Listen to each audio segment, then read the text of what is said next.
warahmatullahi wabarakatuh.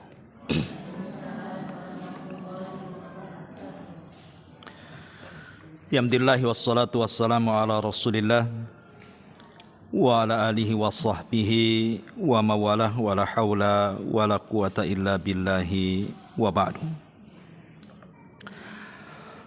Baik, kita lanjutkan kajian kita masih membahas tafsir dari surah At-Takwir. Dan kita masuk pada ayat ke-15 dan seterusnya. Kita baca ayatnya.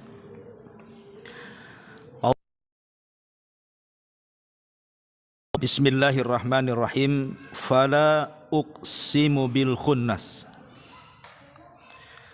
Al-jawaril kunnas. Wal laili idza as'as. Was subhi idza tanafas. Fala uqsimu bil khunnas, aku bersumpah demi al khunnas.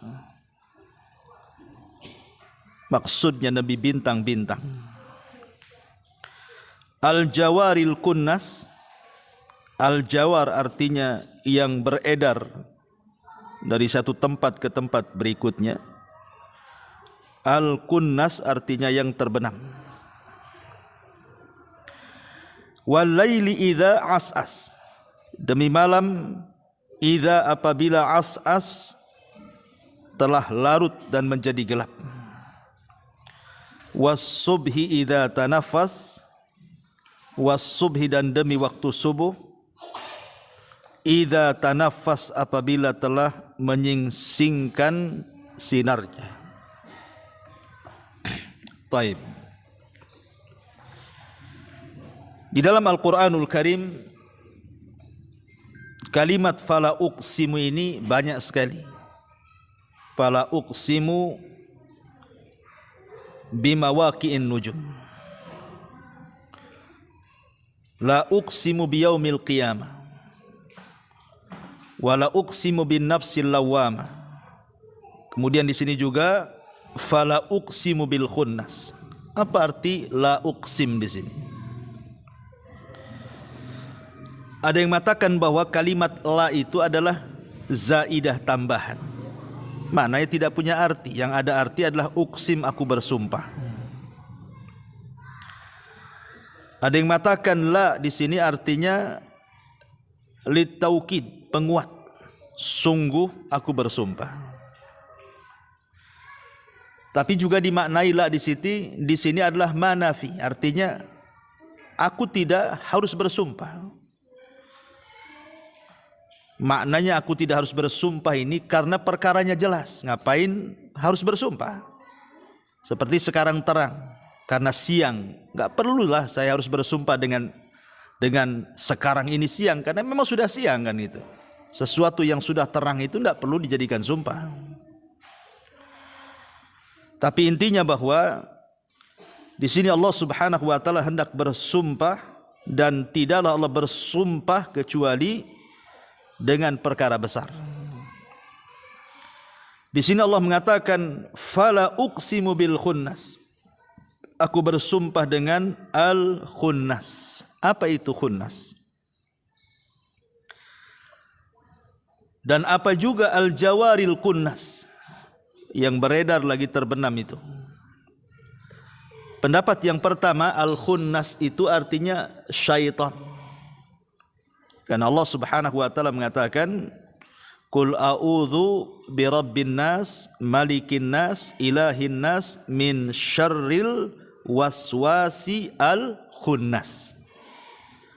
Berarti dalam surah An-Nas ayat 1 sampai 6 itu, di situ ada kalimat al-waswas al-khunnas. Khunnas di sini artinya syaitan. Yang memberikan waswas itu adalah al-khunnas, syaitan. Al-jawaril kunnas, yang beredar dan terbenam, artinya syaitan yang terkadang muncul, terkadang pergi. Kapan syaitan pergi? Apabila kita berlindung kepada Allah Subhanahu wa taala. Wa imma zaghannaka minasyaitani nazghun fasta'idz billahi innahu huwas samiul alim. Dan jika setan datang menggodamu, maka berlindunglah kepada Allah Subhanahu wa taala, sesungguhnya Dia Maha mendengar lagi Maha mengetahui. Jadi kalau kita diganggu setan kemudian kita isti'adzah, maka setan akan pergi. Atau dengan membaca Al-Qur'an. Karena Nabi SAW mengatakan inna syaitana yanfiru minal baitil ladzi tuqra'u fihi suratul Baqarah. Setan akan lari dari rumah yang dibacakan padanya surah Al-Baqarah. Setan akan lari. Jadi al-jawar artinya terkadang datang menggoda kita, terkadang pergi. Karena kita isti'adzah berlindung kepada Allah ataupun dengan membaca Al-Quran. Atau setan juga lari bisa dengan suara azan. Kalau datang suara azan mereka lari sampai terbirit-birit dan terkentut-kentut, begitu dalam hadis. Ini penafsiran yang pertama. Penafsiran yang kedua, karena al-khunnas itu kan artinya yang tersembunyi gitu. Dan setan itu kan tersembunyi, tidak nampak. Penafsiran yang kedua, kalau kita berburu di hutan, terkadang nampaklah itu binatang yang kita buru, terkadang disembunyi. Terkadang al-jawar nampak, terkadang al-kunnas dia sembunyi, atau bahasanya terbenam. Tapi pendapat yang kuat wallahu alam bahwa al-khunnas di sini adalah bercerita tentang bintang. Bercerita tentang bintang. Lalu di sana ada ayat yang mengatakan fala uqsimu bimawaqi'in nujum. Aku bersumpah dengan tempat jatuhnya bintang. Sementara di sini Allah mengatakan fala uqsimu bil khunnas. Aku bersumpah dengan bintang. Apa maknanya? Korelasi keduanya. Secara ilmiah, penelitian Bu, bahwa mawaqi'in nujum itu artinya tempat bintang atau orbit bintang di situ. Apabila bintang pergi, maka tempatnya itu bercahaya. Jadi bukan berarti kalau bintangnya pergi, tempat orbitnya di situ gelap, tidak. Tetapi justru kalau bintang pergi, tempatnya itu bercahaya, kan begitu. Kalau dalam ilmu fisika, itulah yang disebut dengan mawaqi'an nujum namanya. Mawaqi'in nujum. Makanya di sini Allah bersumpah dengan bintang. Al-jawaril kunnas yang terkadang beredar dan terkadang pula terbenam. Dan bintang sendiri sudah sering saya ulang-ulang di antara fungsi. Yang kedua, untuk menjadi pelempar daripada syaitan yang berusaha naik ke langit. Dan yang ketiga, untuk kompas arah bagi orang-orang yang melakukan safar baik di lautan ataupun di daratan. Karena di zaman dulu kan belum ada Google Map, belum ada kompas. Jadi orang-orang dulu itu menentukan arah itu kalau malam menggunakan bintang, kalau siang menggunakan gunung. Kalau siang kan tidak ada bintang, terpaksa lihat gunung mereka. Tapi kalau malam gunung tak nampak, makanya kemudian dijadikan alat untuk mencari arah itu biasanya menggunakan bintang. Karena bintang itu ada mawaqi'in nujumnya. Kemudian Allah Subhanahu wa taala mengatakan al-jawaril kunnas. Al-jawar al-kunnas. Yang beredar lagi terbenam. Ya, karena bintang itu kan di waktu cuaca tidak teduh, ya, artinya tidak hendak turun hujan, cerah gitu kan, dan tidak sedang purnama, biasanya bintang itu beredar di mana-mana. Tapi terkadang juga terbenam kalau kondisi cuaca itu lagi mendung. Dan begitulah kuasa Allah Subhanahu wa taala bisa memperjalankan bintang. Kadang beredar dan kadang terbenam. Kemudian Allah mengatakan wal-laili idza as'as. Wal-laili idza, apabila telah larut. Kalimat as'as ini sebenarnya memiliki 3 makna. Makna yang pertama artinya awal al-lail, permulaan malam itu disebut as'as. Dan permulaan malam juga disebut as'as. Bisa menunjukkan tengah malam ataupun akhir malam. Makanya security bahasa kitanya, orang Arab menyebutnya as'as. Jadi penjaga malam itu disebut as'as dalam bahasa Arab. Lah di sini Allah mengatakan walaili idza as'as. Tentu ada korelasinya karena Allah menyebut kalimat malam di mana sebelumnya Allah bicara soal bintang, karena memang bintang tidak muncul kecuali di malam hari. Bintang tidak muncul di siang hari. Bintang itu muncul di malam hari, makanya disebut setelah bicara bintang soal malam. Kemudian kalimat as'as di sini, dan bintang biasanya muncul itu di muntasofil lail, kan, di pertengahan malam itu baru bintang bermunculan kalau cuaca cerah itu. Dan itulah yang dimaksud walaili idza as'as, ketika malam larut kemudian bintang bermunculan di mana-mana. Kenapa? Karena setelahnya Allah katakan was-subhi idza tanaffas. Dan subuh atau demi subuh apabila fajar telah menyingsing. Kenapa di sini Allah Subhanahu wa taala tidak menyebut kalimat fajar? Kenapa Allah tidak katakan wal fajri idza tanaffas? Kenapa Allah menggunakan kalimat subuh was subhi idza tanaffas? Apa bedanya subuh dengan fajar itu? Kalau fajar itu belum tentu subuh. Kalau subuh sudah barang tentu fajar. Kenapa? Karena fajar itu ada 2. Ada yang disebut dengan fajar kadzib, ada yang disebut dengan fajar shadiq. Fajar kadzib itu fajar dusta. Fajar shadiq itu ya fajar beneran. Apa yang membedakan fajar dusta dengan fajar benar itu? Fajar dusta itu adalah fajar ketika cahaya melesat dari arah timur ke barat, melintang, ataupun dari utara ke selatan, tapi cahayanya hanya memancar di atas langit saja. Memang sudah terang di atas, tapi kalau melihat ke bawah masih gelap. Dan itu bisa kita saksikan kalau di tempat-tempat yang tidak ada lampu penerangan. Ya kalau sekarang di sini ya susah lah bedakan, kan, karena tengah malam saja terang ada lampu. Baru kita tahu mana fajar kadzib itu kalau tidak ada lampu, gelap. Jadi terangnya itu hanya melesat di atas saja, tapi tidak sampai ke bawah cahayanya. Itu disebut fajar shadiq.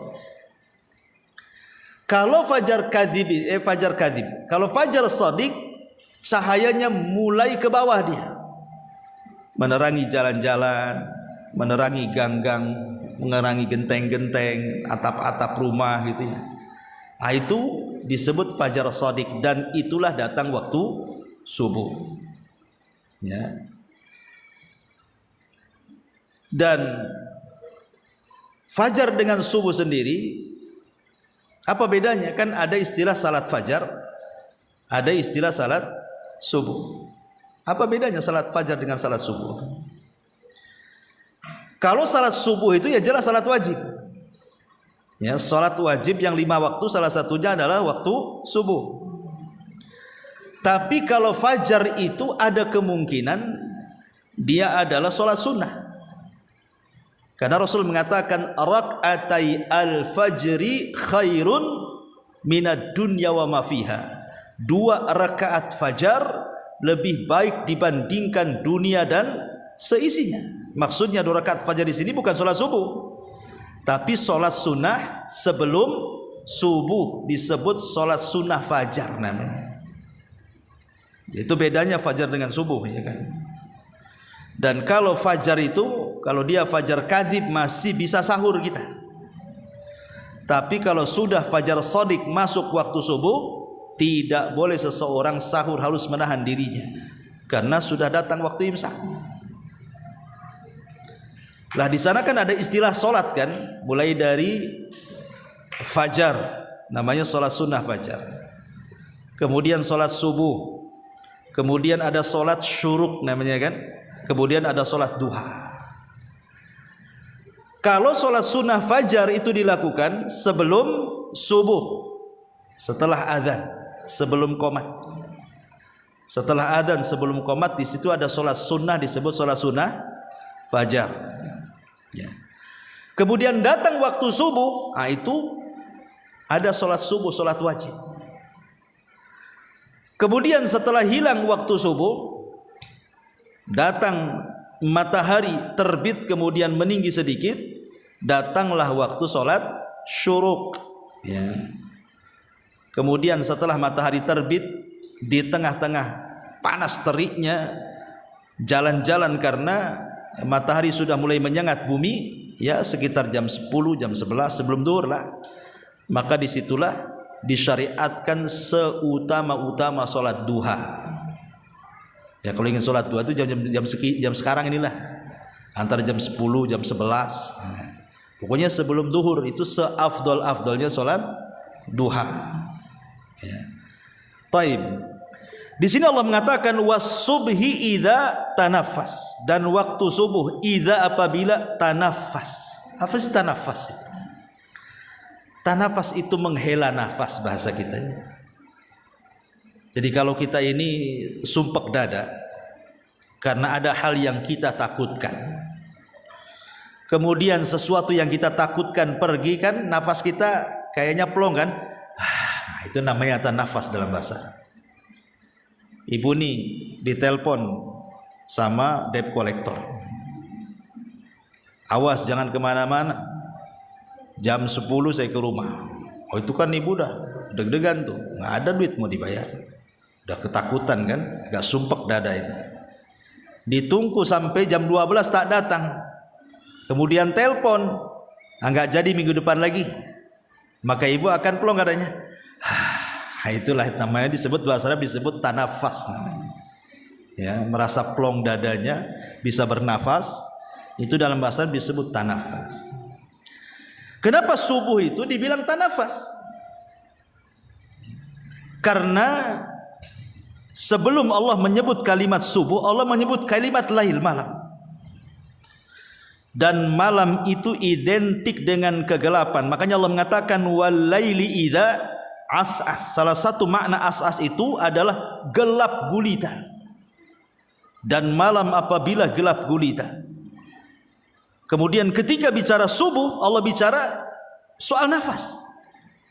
Karena malam itu mengingatkan kita akan hari kiamat. Malam itu mengingatkan kita akan hari kiamat. Dan hari kiamat itu hari yang sangat gelap gulita. Sehingga kemudian sebagian para ulama salaf, mereka teringat dengan gelapnya neraka.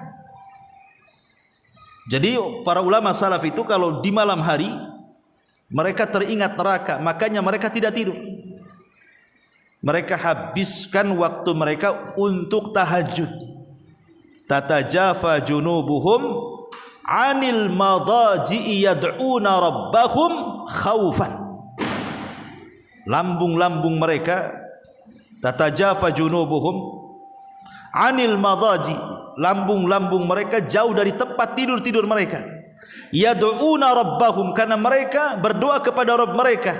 Kenapa mereka berdoa malam-malam? Khaufan, karena takut. Kenapa takut? Karena teringat dengan gelapnya neraka itu. Mereka itu teringat dengan gelapnya neraka karena melihat gelapnya malam. Sehingga apabila kemudian datang waktu subuh, hilang gelap kemudian muncul cahaya, mulailah mereka tenang karena diingatkan dengan sorga. Plong berarti mereka sudah tidak ingat neraka lagi, mulailah mereka ingat sorga. Makanya apabila datang waktu subuh tanafas, mereka merasa longgar dadanya. Makanya Allah menyebut kalimat toma setelah khauf, toma'an, khaufan wa toma'an, yad'una rabbahum khaufan wa toma'an. Ketika lambung-lambung mereka jauh dari tempat tidur mereka, karena mereka berdoa kepada Rabb mereka, khaufan karena takut, wa toma'an karena mengharap. Artinya didahulukan takut baru mengharapkan, begitu. Maknanya takut dulu ke neraka baru mengharap masuk surga. Disebutkan malam itu maksudnya mengingatkan neraka, disebutkan subuh apabila bernafas diingatkan ke dalam surga. Makanya kalau kita lihat di sekitar kita malam-malam itu, binatang-binatang di sekitar kita malam-malam, mereka juga ketakutan. Makanya hampir secara umum binatang-binatang itu kalau malam mereka masuk ke kandang-kandang mereka. Secara umum semua binatang. Kecuali memang binatang yang khusus yang memang keluar malam. Tapi umumnya binatang itu mereka balik ke kandang-kandang mereka, ke rumah-rumah mereka. Umumnya seperti itu karena mereka juga ketakutan dengan malam. Sama dengan manusia juga sama. Kalau malam-malam kan mereka pulang ngumpul dengan keluarganya. Binatang juga sama. Terutama di hari Jumat, binatang itu lebih takut lagi. Karena kita tahu bahwa kiamat itu terjadi di hari Jumat. Tanpa menyebut di hari Jumat keberapa, tahun berapa kan gitu. Sehingga binatang-binatang itu di malam hari di hari Jumat khusus, yaitu ketakutan mereka. Tapi apabila datang subuh, maka mereka hilang takutnya. Dunia belum terjadi apa-apa. Wal wasubhi idza tanafas, jadi plong dia. Kalau saya boleh analogikan seperti pamannya ada narapidana, seorang napi di penjara karena kasus narkoba, mungkin bawa sekian ton gitu. Otomatis divonis mati. Kemudian dikatakan kepada sang napi ini, kamu akan dieksekusi mati hari Jumat. Tidak menyebut tanggalnya, bulannya. Pokoknya kamu akan dieksekusi hari Jumat. Kira-kira si nafi ini setiap hari Jumat itu malamnya dan engkau akan dieksekusi subuh hari Jumat umpamanya. Tanpa menyebut tanggal, bulan, tahunnya. Pokoknya subuh hari Jumat. Boleh jadi si nafi ini setiap hari Jumat apa malamnya enggak deg-degan tuh. Pastilah deg-degan kan? Wah, jangan-jangan besok mati saya. Jangan-jangan besok mati itu. Ya.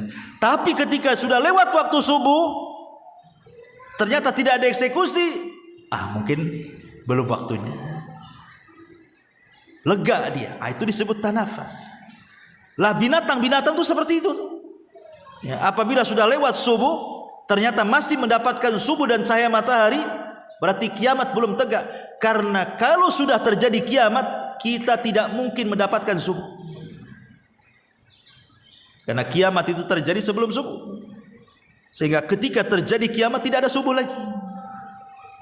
Makanya itulah kemudian Allah mengistilahkan was-subhi idza tanafas. Dan terlebih-lebih nafas subuh itu, hawa angin subuh itu ada sebaik-baik nafas, sebaik-baik hawa yang Allah kirimkan di waktu pagi. Makanya kalau kita lihat sejarah Bu, sahabiah, istri-istri para sahabat, ibu tidak akan mendapatkan satu riwayat pun dalam hadis-hadis Nabi, wanita-wanita di zaman Rasul yang dirutinkan sholat jamaah ke masjid kecuali waktu subuh. Mereka merutinkan hampir subuh, mereka tiap subuh wanita-wanita di zaman sahabiah itu, di zaman Nabi, mereka jamaah bersama Rasul ke masjid. Dan itu riwayat yang paling banyak. Ya, jadi tidak ada riwayat wanita-wanita di zaman Rasul yang merutinkan sholat jamaah bersama Rasul itu kecuali di waktu subuh. Kenapa? Kenapa tidak disebut di waktu yang lainnya? Sementara kan tidak ada larangan wanita itu sholat jamaah di waktu manapun. Bisa zuhur, asar, maghrib, subuh, isya, kan itu boleh kapan saja, tidak dilarang. Asal memenuhi syarat kan gitu. Bahkan wanita yang dilarang sholat berjamaah saja dilarang dalam Islam. Kata Rasulullah, tamnau ima Allah masa jidallah, jangan kau larang wanita-wanita kalian datang ke masjid-masjid Allah, kan begitu. Maka jawabannya, Karena wanita-wanita sahabiah di zaman Rasul itu tahu bahwa nafas subuh itu adalah nafas yang membawa kesehatan badan. Makanya mereka itu menjadikan waktu subuh itu sebagai waktu riyadhah, olahraga. Mereka keluar dari rumah menuju masjid jalan kaki, kemudian mereka pulang dari masjid ke rumah juga jalan kaki, dan masih di waktu subuh.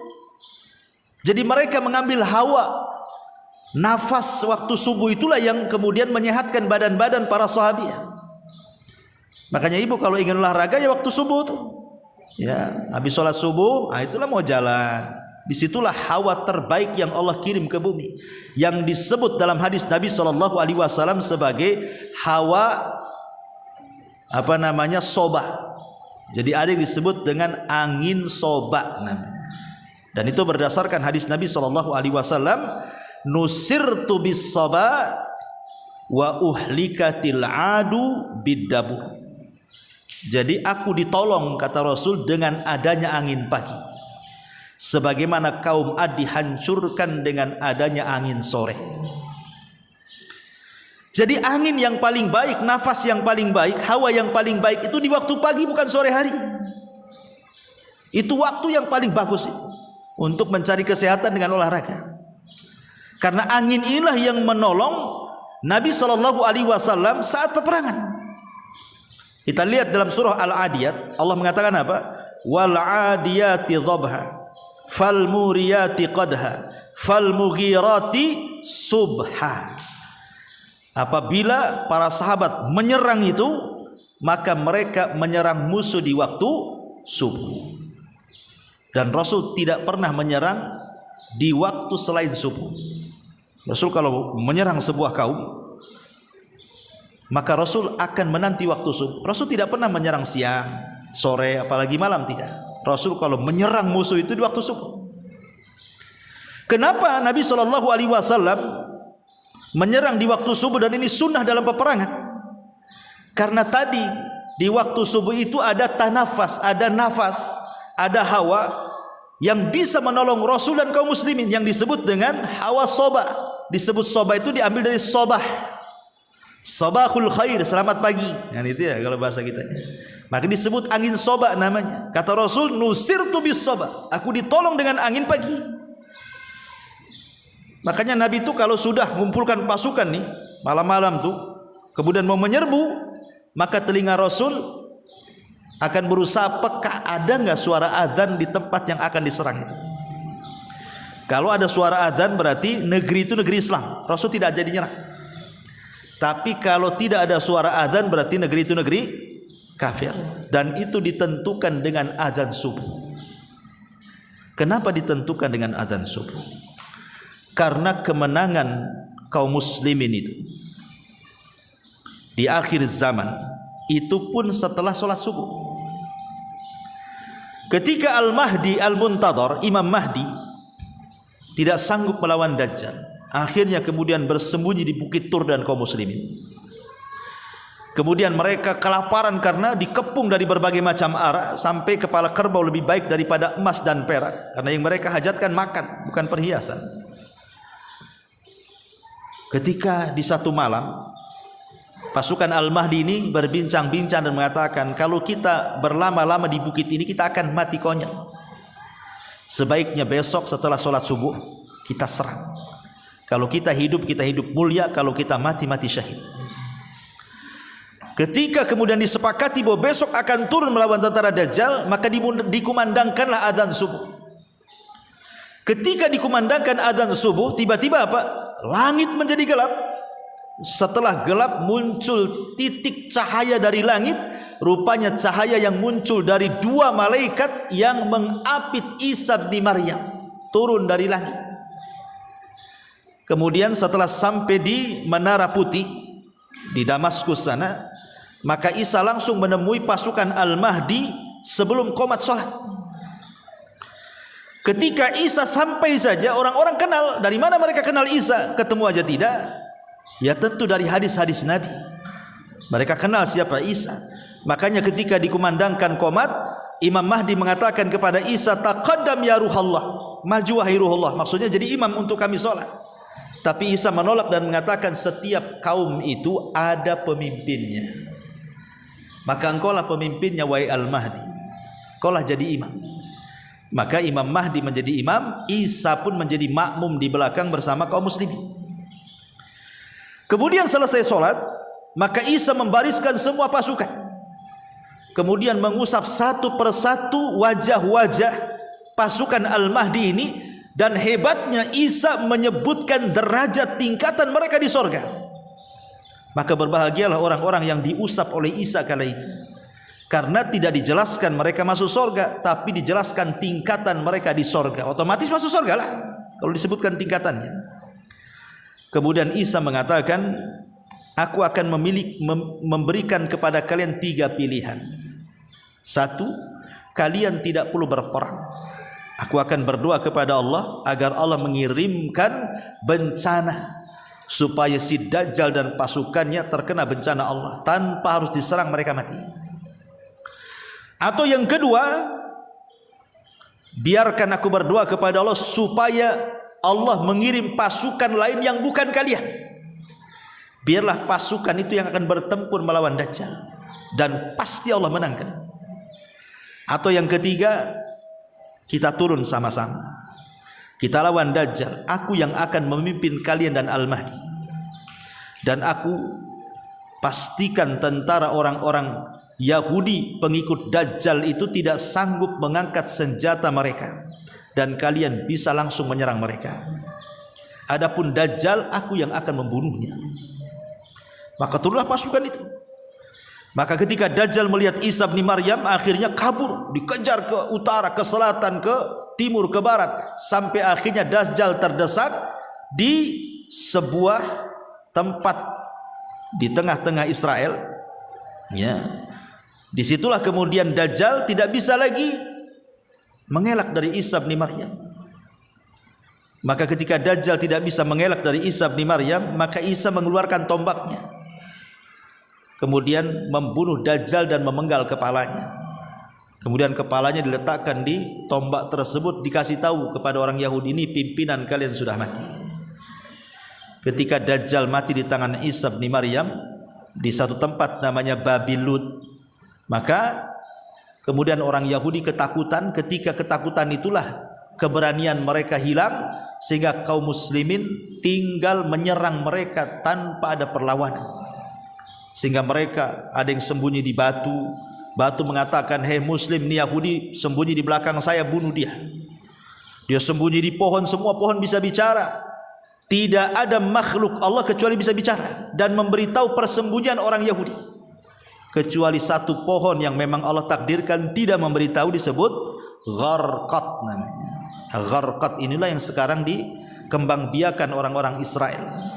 Hadis ini bocor kepada mereka, sehingga mereka menanam Gharqad sampai hari ini.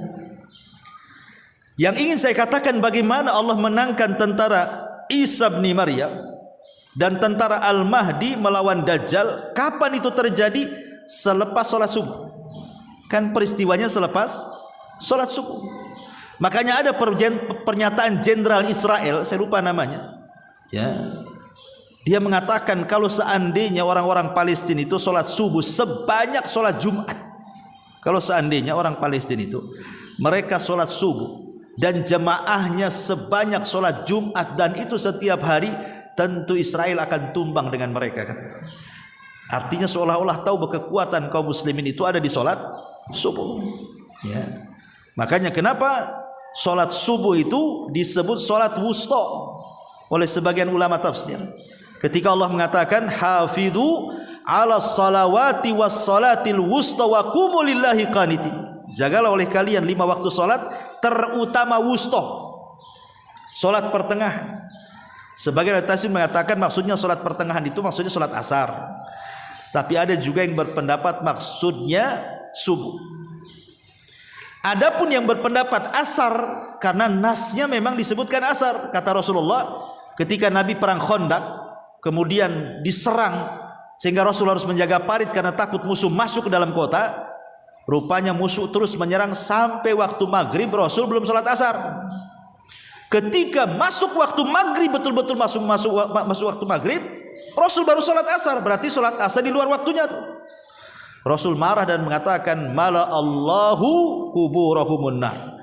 Semoga Allah memenuhi kuburan-kuburan mereka dengan api, karena mereka sudah mengakhirkan sholat wusta. Jadi Rasul menyebutnya asar dengan wusta. Ini satu pendapat. Pendapat yang kedua, wusta di situ subuh artinya. Kenapa? Karena hanya satu-satunya sholat yang disebut sholat pertengahan itu hanya subuh. Karena subuh nggak ada gandengannya. Kalau zuhur ada gandengannya asar. Kalau maghrib ada gandengannya isya. Lah kalau subuh mau dijama dengan mana? Tidak bisa dijama. Subuh tidak bisa ditarik ke isya atau ditarik ke zuhur. Yang bisa menarik-narik itu hanya zuhur ke asar atau asar ke zuhur, atau maghrib ke isya atau isya ke maghrib, kan gitu. Subuh tidak bisa ditarik-tarik dia. Tidak ke belakang, tidak ke depan, tidak ke subuh, tidak ke zuhur, maka disebut tengah-tengah tuh. Nah, sebagian ulama mengatakan subuh itu sholat wusta, dan itulah yang kemudian Allah menghendaki kita menjaganya. Hafidhu ala salawati was salatil wusta. Jaga oleh kalian 5 waktu salat, terutama salat subuh atau salat asar. Dan siapa yang menjaga 2 salat ini dijamin masuk surga. Kata Rasul, man hafadhu ala baradaini, duanya disebut wusta. Ya. Bahkan pernah saya ceritakan kalau tidak salah kepada ibu-ibu kisah tentang Anas Ibnu Malik radhiyallahu anhu. Anas ibn Malik itu, Bu, Anas ibn Malik radhiyallahu anhu, ketika tergabung dalam tentara pasukan pembebasan Qadisiyah di masa Amirul Mukminin Umar bin Khattab radhiyallahu anhu. Maksudnya Qadisiyah membebaskan Baitul Maqdis, menyerang Persia. Ada satu kota itu di bawah Persia. Di bawah Persia namanya Tustar. Kota Tustar itu masih di bawah kekuasaan Persia. Dan orang-orang Persia itu terbiasa meniru orang-orang Romawi. Jadi sebuah kota itu suka dibuat benteng sama mereka. Jadi dikelilingi benteng itu kotanya itu. Itulah orang-orang Persia meniru orang-orang Romawi membuat benteng. Jadi setiap kota itu dibuat benteng supaya musuh tidak mudah masuk. Lah pasukan Anas ibn Malik radhiyallahu an dan sahabat yang lainnya ketika menyerang Tustar itu tidak bisa dirobohkan bentengnya. Tidak bisa. Berkali-kali mereka merobohkan benteng, hampir mengalami kekalahan kaum muslimin. Kenapa? Karena hampir 1,5 tahun lebih, kurang lebih 1,5 tahun. Mereka mengepung kota itu loh, tidak bisa dihancur-hancurkan tuh kota itu. Bayangkan 1,5 tahun bukan waktu sebentar. Mengepung kota itu, bisa saja kaum muslimin tanpa diserang kalah dengan habisnya pembekalan, kan gitu ya. Karena orang perang kan harus makan, harus minum, ya, atau mungkin harus ada kesehatan kan. Ini 1,5 tahun itu benteng tak roboh-roboh tuh, hampir kalah. Subhanallah, takdir kan. Tepat waktu subuh benteng itu roboh, bisa dijebol kaum muslimin. Sementara mereka belum sholat subuh. Ini kan bingung nih. Kalau mereka sholat subuh duluan, tentu benteng itu akan dijaga lagi. Ya kan begitu. Kalau mereka menerobos masuk dan ini kesempatan, tentu mereka meninggalkan subuh. Ini kan dilema nih para sahabat nih kan. Kalau masuk, meninggalkan subuh. Kalau melaksanakan subuh, ini kesempatan 1,5 tahun yang nunggu benteng roboh. Sekarang sudah roboh nih. Itulah yang buat dilematis para sahabat itu. Tapi mereka melihat bahwa ini kesempatan 1,5 tahun mengepung, ini kesempatan benteng sudah roboh. Akhirnya mereka pun berijtihad masuk berperang habis-habisan. Subhanallah, waktu pengepungan yang cukup lama 1,5 tahun itu bisa dimenangkan dalam waktu sesingkat-singkatnya, hanya kurang lebih 3 jam saja. Tustar jatuh ke tangan kaum muslimin. Masalahnya sahabat belum salat subuh, matahari sudah terbit. Itu masalahnya ya. Akhirnya kemudian setelah dimenangkan kaum muslimin, barulah mereka sholat subuh di luar waktu, persis seperti Rasul sholat asar di luar waktu. Ketika perang Ahzab tadi saya sudah katakan, Rasul sholat asar di waktu maghrib. Nah, ini sholat subuh setelah terbit ya. Sebenarnya secara hukum tidak ada masalah, karena ini kan konteksnya perang. Mereka juga mengikuti Nabi pernah sholat asar di maghrib. Secara hukum fikih tidak ada masalah, ini darurat ya. Tapi tidak bagi para sahabat. terutama Anas ibn Malik radhiyallahu anhu. Anas ibn Malik apabila diingatkan tentang perang Tustar, Bu, selalu menangis. Seolah-olah janganlah ku ingatkan perang itu. Harusnya sebuah kemenangan itu kan dikenang kan. Ibu kalau berhasil sebuah masalah, kalau ditanyakan senang tuh. Ya. Kalau ibu membangun rumah sendirian, ditanya soal rumah kan ibu pasti bangga tuh karena sayang bangun. Ya. Tapi Anas ibn Malik ini justru suksesi perang itu kalau diingatkan Tustar, tidak suka dia. Karena dia langsung menangis. Dan tangisannya tidak bisa dihentikan. Jadi ditanya oleh sahabat ini, "Wa mayubkika ya Anas, apa yang membuat engkau menangis? Bukankah ini kemenangan? Harusnya kalau diceritakan kemenangan itu tersenyum, tertawa bangga, menang kita. Kenapa kau menangis kan itu?" Maka Anas bin Malik radhiyallahu mengatakan, "Yang aku tangisi bukan kemenangan. Bukan itu yang aku tangisi, bukan karena kita menang perang. Yang aku tangisi karena kita tidak melaksanakan subuh tepat waktu." Bayangkan, peristiwa tidak subuh tepat waktu itu hanya satu kali bagi para sahabat. Hanya satu kali saja. Sementara kita nih sholat subuh di luar waktu itu berkali-kali kan, Bu. Ibu kurang tidur, rupanya ketiduran jam 3, bangun pula jam 3. Tidur jadi jam 3 ke jam 3 tuh. Ya. Itu hampir kita ini selalu kan, ketiduran nanti jam 7 bangun, jam 8 bangun. Selalu tuh, bukan sekali dua kali saja itu, berkali-kali boleh jadi di antara kita kan gitu. Itu yang masih ada tanggung jawab sholat. Kalau nggak ada tanggung jawab sholat, mana bodoh kan itu. Mau sholat nggak sholat terserah kan gitu ya. Hari-hari mungkin subuh ditinggalkan dia. Tapi lihat bagi para sahabat, padahal sholat mereka itu sah karena darurat. Dan itu pernah dilakukan Nabi. Bukan perkara salah. Tapi Anas bin Malik kepikiran apabila disebut Tustar menangis bukan karena kemenangan perang, tapi karena dia pernah meninggalkan subuh di luar waktu. Itu hebatnya itu keimanan para sahabat. Hanya satu kali, tapi kalau selalu diingatkan menangis. Kita ini mana menangis, Bu? Malah dibuat bahan ketawaan. Kenapa kemarin tak subuh? Hehehe katanya. Kan itulah kita ini, malah ketawa hehehe gitu ya. Bukannya menangis. Ya, itulah keimanan kita dengan sahabat itu memang jauh. Makanya wajar kalau seandainya ibu punya gunung emas diinfakkan itu tidak bisa menandingi keimanan para sahabat.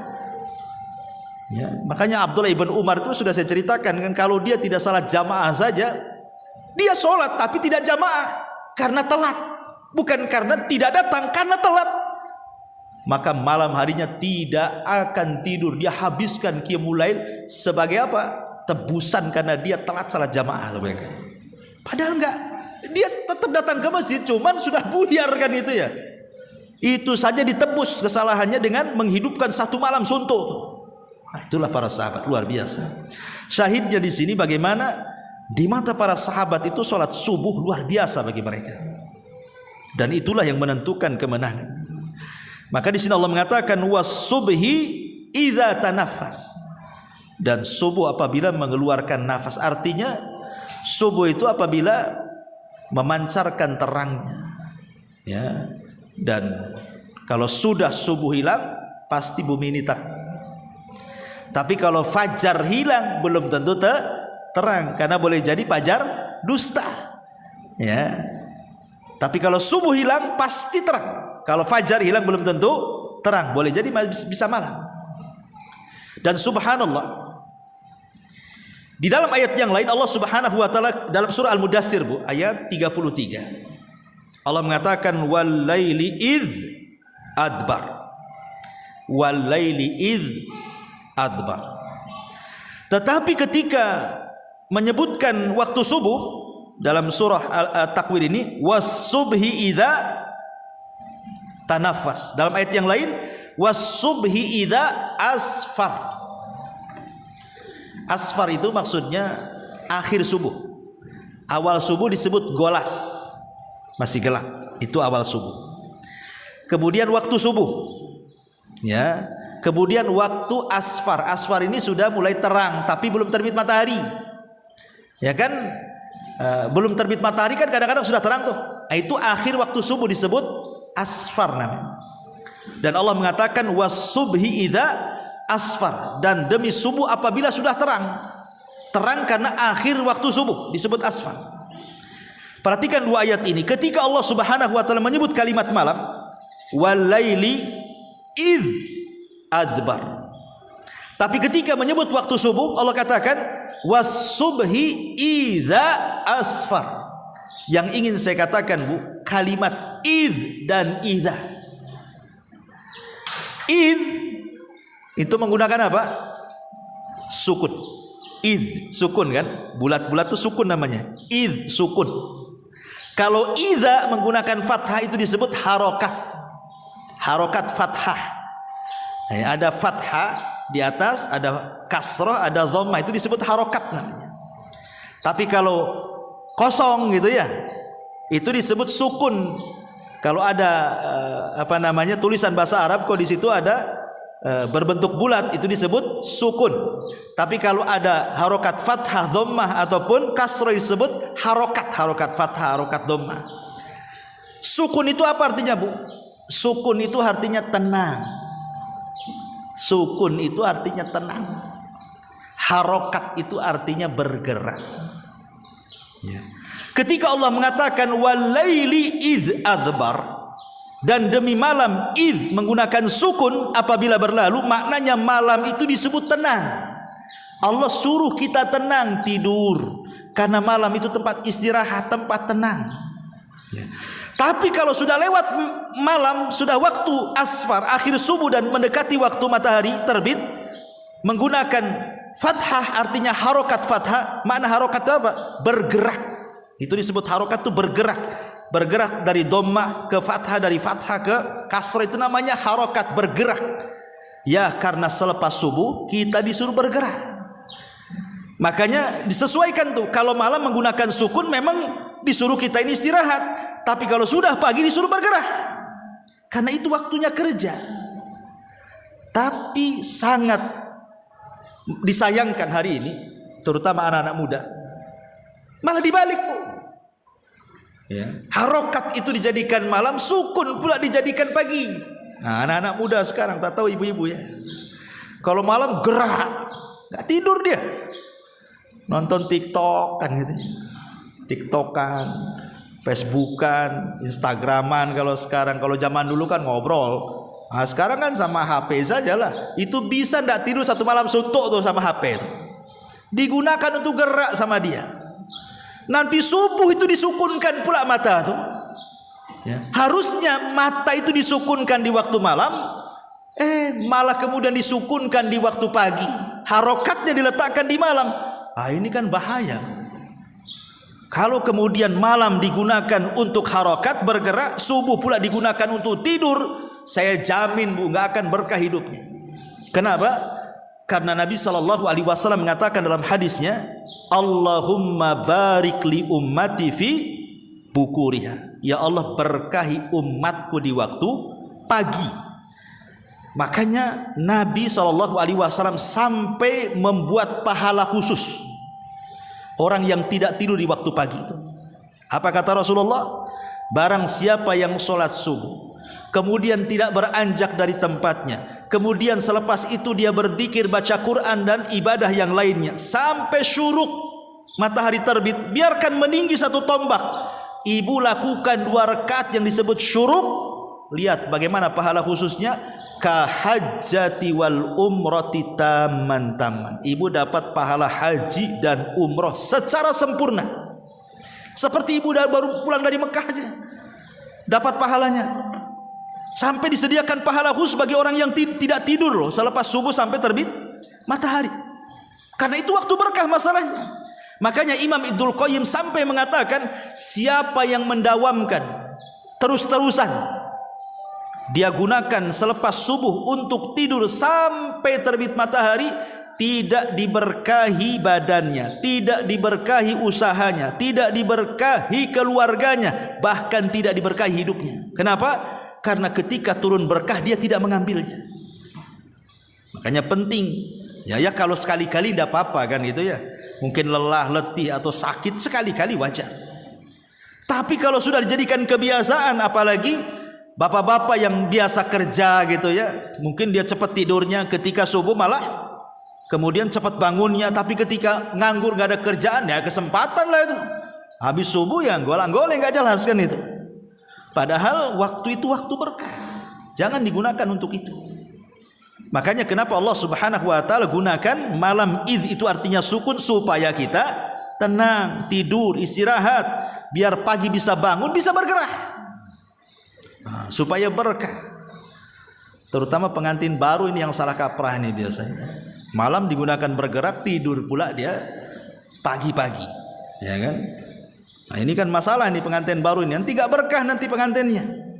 Ya. Kalau waktunya tidur. Ya, nanti ada waktu kan masih lama kan itu. Emang besoknya mau cerai dia. Artinya kan harus dipahami di sini, kalau orang ikut undang-undang Islam itu sebenarnya indah itu. Rumah tangganya jadi berkah jadinya. Ini indah, malam begadang tuh, pagi pula tidur. Jadi nggak berkah nikahnya jadi. Karena waktunya berkah diambil, dia pula tidur. Ya. Dan itu bisa berbulan-bulan tuh ya, sampai bosan. Masyarul muslimat yang dimuliakan Allah Azza wa Jalla, intinya bahwa di sini ada keutamaan hebat di waktu subuh. Bahkan yang lebih daripada itu, angin subuh ini selain membawa berkah, ya, juga kata para ulama, tibun nafsi wa safa'uha, bisa menjernihkan hati dan juga bisa menjadikan jiwa itu baik. Ya. Kenapa demikian? Kita tahu bahwa hadis Nabi SAW yang disepakati Bukhari Muslim, yaqidu syaitan ala qafiyati ra'si ahadikum idza huwa nama thalatha uqadin. Bahwa setiap hamba yang hendak tidur di malam hari itu kan didatangi setan. Kemudian setan akan datang kepada hamba ini, kemudian mengikat di tengkunya 3 ikatan kan. Lah setiap satu ikatan, maka setan akan mengatakan, yadribu kulla uqdatin makanaha alaika lailun tawilun farqud. Kata setan, tenanglah kamu tidur, enakkan kau tidur, sedapkan kau tidur, karena malam masih panjang. Terus saja dikipas-kipain sama setan tuh, padahal subuh tuh, ya. Tapi setan asik ngomong malam masih panjang, malam masih panjang. Ya. Kemudian setan mengikat lagi ikatan yang keduanya. Kalau nampak ini dah kerusuk nih hamba ini, udah mau bangun, diikat lagi sama dia dan dibilang malam masih panjang, ngapain bangun katanya. Ya. Kalau dia sudah mau bangun lagi, kemudian dirayu lagi setan dengan ikatan yang ketiga dan mengatakan, lailun tawilun farqun, malam masih panjang, tidur lagi. Kata Nabi SAW, fa in istaiqadha, kalau dia terbangun sebelum subuh, dia terbangun, fa dzakarallah, kemudian dia ingat Allah, alhamdulillahilladzi ahyana ba'dama amatana wa ilaihin nusyur, ingat Allah, dia berdoa selepas tidur. Maka kata Nabi SAW, in halat uqdah, satu ikatan lepas tu dari tengkuknya. Wa in tawaddu'a, kalau dia berwudu, in halat uqdah, maka kalau dia sampai berwudu, 2 ikatan hilang. Kemudian kata Rasul, fa in shalla in halat uqdah, kalau dia sampai sholat, hilang tuh semua ikatannya. Tidur berzikir, habis itu ambil wudu, habis itu sholat subuh, hilang ikatannya. Apa di sini dampaknya? Maka Nabi SAW mengatakan, fa asbaha nasyitan tayyiban nafsi wa illa asbaha khabisan nafsi kaslan. Maka apabila di pagi hari setelah subuh, maka jiwanya akan baik. Kenapa? Karena di tengkunya sudah tidak ada lagi ikatan setan, dan dia akan menjadi orang yang paling bersemangat hidupnya. Dan ada yang mengatakan, ulama ketika memberikan catatan kepada kalimat ini, bahwa orang yang bangun di pagi hari, berzikir kepada Allah, kemudian berwudu, kemudian sholat sebelum subuh, kemudian sholat subuh, pokoknya dihabiskan untuk beribadah kepada Allah, maka tidak ada masalah yang akan menimpa dia hari itu sampai 1 hari. Walaupun ada masalah, maka akan mudah diuraikan. Tetapi kata Nabi SAW, Wa illa asbah khabisan nafsi kaslan. Kalau tidak dilakukan, asih bablas saja tidurnya sampai subuh, sampai jam 6, sampai jam 7, maka jiwanya dianggap buruk dan dia orang yang paling pemalas dan dia tidak akan menyelesaikan masalah sekecil apapun, apalagi masalahnya besar, dan akan senantiasa ditimpa masalah. Dari mana masalah itu dia tidak tahu, yang jelas ada saja masalah. Lah ini kan luar biasa nih. Ya, kalau orang paham di balik waktu subuh, rupanya di situ bisa menjadikan kehidupan kita lebih baik. Dan kita bisa rasakan, ya, waktu saya jelaskan kepada ibu keajaiban tidur itu, ya, kalau kita mengikuti tidur Nabi SAW yang disebutkan dalam surah Al-Muzammil itu, qumil laila illa qalila nisfahu aw inqus minhu qalila aw zid alaihi warattilil qur'ana tartila. Di situ kan Nabi SAW mencontohkan tidur tuh. Pertama, beliau tidur separuh malam, ya. Yang kedua, atau kalau mau nambah 2/3 malam. Jadi Rasul itu tidur itu setengah malam, setengahnya digunakan untuk sholat, baca Quran, tafakur. Atau kalau Nabi SAW lagi capek, ditambah lagi, tambah 1/3 lagi, menjadi 2/3. 2/3 tidur, 1/3-nya bangun di 1/3 malam akhir. Dan Rasul tidak tidur sampai waktu subuh. Dan setelah diteliti oleh ilmu kesehatan manapun, Bu, silakan tanyalah dokter-dokter, atau di sini ada dokter. Kalau kita mengikuti tidurnya Rasul, maka kualitas tidur kita ini tidak diragukan lagi, dan itulah tidur yang sehat sebenarnya. Kalau ba'da isya kan Rasul kan jarang, dia habis isya langsung tidur rata-rata. Ya, kecuali ada tamu atau ada hal-hal yang penting itu. Kalau habis isya langsung tidur, kemudian bangun tengah malam atau mungkin 1/3 malam bangun, maka di pagi hari itu, Bu, walaupun ngantuk-ngantuk kita, ya, tapi hidup kita ini cerah. Dibandingkan orang yang tidak tidur, baru tidur jam 3, kemudian bangun jam 9, itu lemes itu hidupnya tuh. Bangun aja capek-capek badan tuh. Padahal secara jam dia lebih banyak tidurnya dibandingkan orang yang tidur awal tuh. Kenapa? Karena kualitas tidur akan berbeda ketika kita mencontoh Nabi dengan ketika tidak mencontoh Nabi. Itu yang menjadikan kenapa Nabi itu tahu bahwa di waktu pagi itu waktu berkah. Makanya disuruh tidur awal supaya berkahnya dapat. Tapi kalau di tidur akhir mana dapat berkahnya? Yang ada lewat berkah lah kan gitu. Ya, makanya lihat orang-orang kafir itu yang mengejar dunia. Mereka kadang-kadang jam 4 subuh itu udah ke pasar. Itu orang-orang kafir itu. Seolah-olah mereka tahu itu di waktunya waktu berkah kan. Mereka jam segitu itu mereka sudah seliwar-seliwar cari duit itu. Makanya mereka dikasih apa yang mereka inginkan di dunia saja, tapi di akhirat kan nggak dapat, karena mereka hanya dunia saja. Tapi orang yang beriman sebenarnya akan dapat dua tuh, selain dapat dunia, dapat berkah akhiratnya. Tapi itu yang tidak dipahami oleh kaum muslimin. Was-subhi idza tanaffas. Wallahu a'lam. Saya kira sampai di sini.